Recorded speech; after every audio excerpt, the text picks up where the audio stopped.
Eevee, Eevee, Eevee, Eevee, Eevee, Eevee, Eevee, Eevee, Eevee.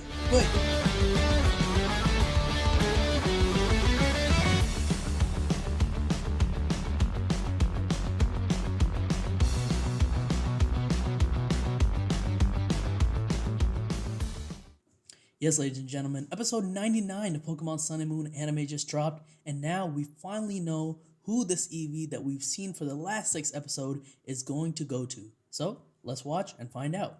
The episode begins with Eevee eating berries and such in its cave before the narrator asks if we know what this Eevee's journey is, and they show flashbacks of the Eevee Where Are You segments. If you've seen the segments, then you know Eevee's story and how it got to Lola. So I think this is more to fill in the viewers who don't stay after the credits, or I guess in America it would be for the first time, since I don't think in America they will show those segments. The flashback ends and Eevee is still eating when all of a sudden it hears a sound. It doesn't know what it is, so it goes outside to investigate. What it sees is it's a Furfrou, and it's getting excited to see another Pokemon. It bumps into it to try to play with it like it did to our hero's Pokemon the last episode. However, this Furfrou is annoyed by Eevee bumping into it. So, when Eevee charges at it again with excitement, it dodges, causing Eevee to fall flat on its head and face first into the sand. Just then, however, Furfrou's trainer calls for it and it gets very happy and goes towards it. Eevee begins to follow it before stopping, realizing that it's going home with its trainer. But then it remembers playing with our gang's Pokemon before, and it decides it's gonna find them to play with them. Eevee, where are you going? Anywhere to find you. We cut to Lana's house and Harper and Sarah are running around saying yay when Lana walks in. She's looking like she just woke up and she asks them why they're so excited. And they respond the reason is because Lana's father is returning. According to Lana's mother, he managed to catch all the Pokemon the lab asked for, including a Kyogre. Harper and Sarah get super excited, but just like Lana, their mother just says, kidding. So, you know who Lana got her sense of humor from. Also, they'll be having a feast today, probably to celebrate their father's return, and Harper and Sarah say that they want some malasada, so Lana tells them she'll go get some. Eevee's outside the mall when it spots Lana and Poplio going in, and it gets excited, so it follows them inside. We see the old rich lady who owns the Persian trying on some jewelry. The Persian's outside the jewelry store and it seems bored when all of a sudden it sees the Eevee and decides it wants to mess with it. It feigns being a friend and it calls for Eevee before attacking it with its claw. Eevee dodges it, but the Persian begins stalking Eevee and then it starts chasing after it. Lana's buying some malasada when Poplio spots Eevee running away from the Persian, so it decides to chase after it. Lana's trying to figure out what everyone wants in terms of the type of malasada when she turns around to ask Poplio what it wants and notices it missing. She gets worried and starts looking around for it. We cut to Ash outside by Elena. All of his Pokemon are eating fruits and berries, and she even offers Ash a fruit to eat himself. He thanks her, but Pikachu notices something and climbs up on Ash to let him know. It's Lana running, and he calls out to her. They meet, and she tells him that Poplio is gone missing. We cut to another part of the town, and Eevee's hiding from the Persian behind a bush. The Persian's still looking around for it. Poplio comes up behind Eevee, and Eevee's so excited to see its friend that it bonks chins with it. Poplio calms it down and also sees the lurking Persian. However, the Persian then notices Eevee's tail sticking out from behind the bush and goes to attack it, and luckily, Poplio grabs Eevee and pulls it to safety. Then they start running away from it. Eevee's running fine and is even smiling because it probably thinks this is a fun play game, but unlike Eevee, Poplio doesn't have legs, so it's struggling to run. The Eevee is having so much fun that it walks back to Poplio, slowing down. The Persian's about to catch up when Poplio decides, you know what, and grabs Eevee and uses Aqua Jet to get away. The water even makes the Persian slip and fall on its face, so it looks like they will get away scot-free until the Furfrou from earlier makes its grand entrance in the street, and Poplio doesn't want to hit it, so it causes Poplio to change directions of the Aqua Jet mid-flight, and they go flying off the bridge into the water underneath. The Persian seems upset that it can't do anything since its trainer is calling it back now. The Eevee and the Poplio then smile at each other and start swimming off. We cut back to Ash and Lana, and they're with Mallow and Sophocles, whom they've also told that Poplio's gone missing. Mallow tells Lana that she's definitely going to help her, and they're running towards the street when Lily spots them from her car. She tells her driver to drop her off there, and she catches up to them and notices that Poplio is missing. Just then, Pikachu and the other Pokemon spot Kiawe in the air. He lands and they tell him about Poplio missing, and he says that he'll search for her from the air and will let them know if he finds her. Just as he's flying away, Ash's Rowlet wakes up and gets on top of Ash's head.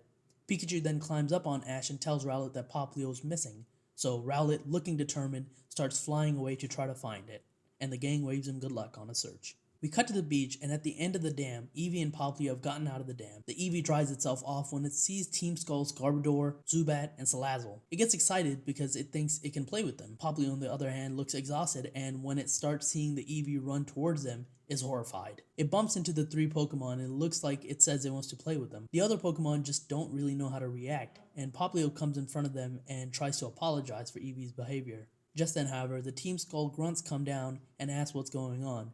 Rap, the female Team Skull trainer, sees Eevee and gets super excited, calling it cute, and starts hugging it. Eevee seems to want nothing to do with her as it's pushing back on her face. She asks her team if she can capture it, and Zip tells her that she shouldn't do it because it'll remind Tup, their leader, of Elima too much. Tup, however, starts imagining walking with an Eevee and having the ladies swoon over him, and the ladies calling him cool because he has an Eevee that's cute, but he's still cool like Elima. Then he walks up to her and says he really wants that Eevee. However, Rap wants it for herself, and Tup and Rap start fighting over the Eevee. Rowlet's in the air when it sees this tug-of-war over Eevee, and with fire in its eyes, it goes back to Ash to let him know what's going on. Who's that Pokemon? It's Zubat! There's a great little touch here where even in the Who's That Pokemon scene, you can hear Tup and Rap arguing over the Eevee. That was really nice. They're still fighting over it when Popplio has enough and uses Bubble Beam on them. However, even after getting hit by the Bubble Beam, they're still fighting over the Eevee and completely ignoring Popplio. You then hear Ash in the background telling Pikachu to use Quick Attack on Rap and Tup, and it does so, freeing the Eevee. I know the reason why he used Quick Attack rather than Thunderbolt. He didn't want Eevee to get hurt with it. But still, it's weird because it's usually the other Pokemon physically attacking Ash and not the other way around. But anyways, Eevee's freed now, but it's also sent flying in the air and it looks like it's about to hit the ground when Popplio catches it. That was an impressive baseball slide. Well done, Popplio. Lana then runs up to Popplio and asks if it's okay. It shakes its head yes, and she notices the Eevee and asks if it's lost, but Rotom tells her it's a wild Eevee. And Eevee, seeing all its friends from before, is happy and goes to bump him. But this time, they're all prepared, and they bump him back. The heroes comment that their Pokemon must already be friends with the Eevee. You then hear Team Skull say they want the Eevee, but then this again sparks the argument between Rap and Tup on who should get the Eevee. This goes on for a little bit, causing Ash to make a hilarious face of getting tired of their argument until he explodes and yells out, "Neither of them will get the Eevee." This outburst kind of surprises everyone. Team Skull then asks why, and Ash responds that someone who treated Eevee so roughly like that doesn't deserve to get it. Team Skull replied, then it'll just get it by force. They're ready to battle, and so is Ash, who sends out his Pikachu. Surprisingly, Popplio also joins in on the battle because it wants to protect its friend, so Lana also gets ready to battle. Team Skull attack with the Flame Burst, Sludge Bomb, and Supersonic, and Lana responds with Aqua Jet, but Popplio's Aqua Jet turns into Surf and blocks all 3 attacks. Eevee obviously knows how to surf, so it jumps up with Popplio, high fives, and proceeds to use what Rotom would later tell us after the fight to be Double Edge to send Team Skull literally flying. And this is no hyperbole, because Kiawe, who's in the air in his Charizard, reacts to them flying towards the sky. Are they going to be okay on the landing? He's surprised, but he looks down to see Popplio and everyone else, so he's happy for them. Popplio and Eevee hug and nuzzle each other after the victory. All the Pokemon are there on the beach after the victory, and Lana goes up to Eevee and pets it, letting it know it did good. All of her friends, however, tell her that since Popplio and Eevee are so compatible, Lana should get Eevee. She can tell that this Eevee loves the sea and the water. She comes up to Eevee and asks if it wants to join her and Popplio, and of course it agrees. She throws a dive ball in the air, which is a nice touch since she's known to be a very proficient swimmer, so her having a dive ball is not surprising, and catches the Eevee. It's a little bit later and we're at Lana's house. The Eevee seems as excited as Sarah and Harper to eat the food when their dad walks in. They're excited to see him and they hug him, welcoming him back home. The Eevee does its standard greeting to their father, tackling him, but since he wasn't prepared for him, he reacts that way. He looks at the Eevee and she tells him it's an Eevee she caught earlier, whom she named Marin, and it loves the sea.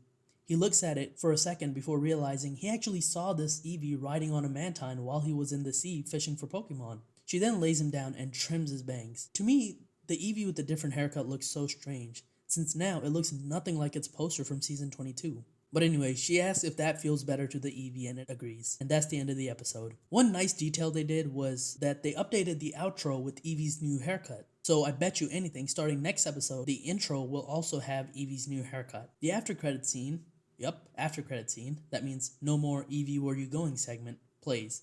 It's just Harper, Sarah, Popplio, and Eevee playing around when Eevee stops. It sees a mirror and looks at itself, and it seems to love its new haircut. Overall, I really did like this episode. This is showing my bias, but I love episodes with just Pokemon interaction. Like I said in my Power of Us review, I love seeing the Pokemon world for itself, And while it's not as focused on here, the fact that this episode was more character driven for the Pokemon rather than dialogue driven makes it really enjoyable for me.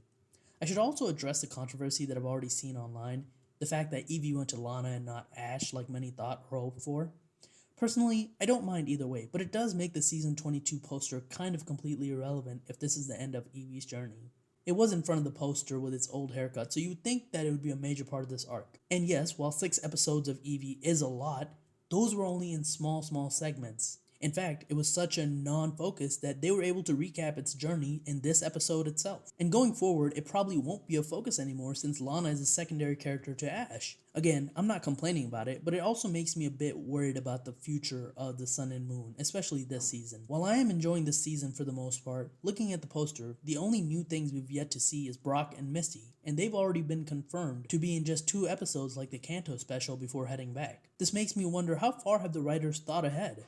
Do they have a plan for Pony Island, the League? I'm not sure, since in 10 episodes we've gone through the entirety of Season 22.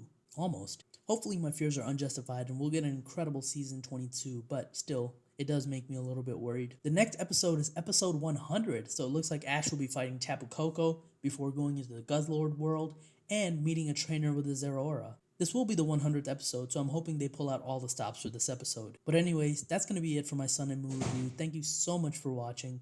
Real quick, if you haven't seen my Pokemon Power of Us review, you can check it out. I'll leave a link in the description as well as the end screen. It's spoiler free, so if you haven't seen the movie, don't worry about it. If you like this video, like, share, and subscribe. You can comment to me your thoughts on this episode down in the comments below. I would love to hear them.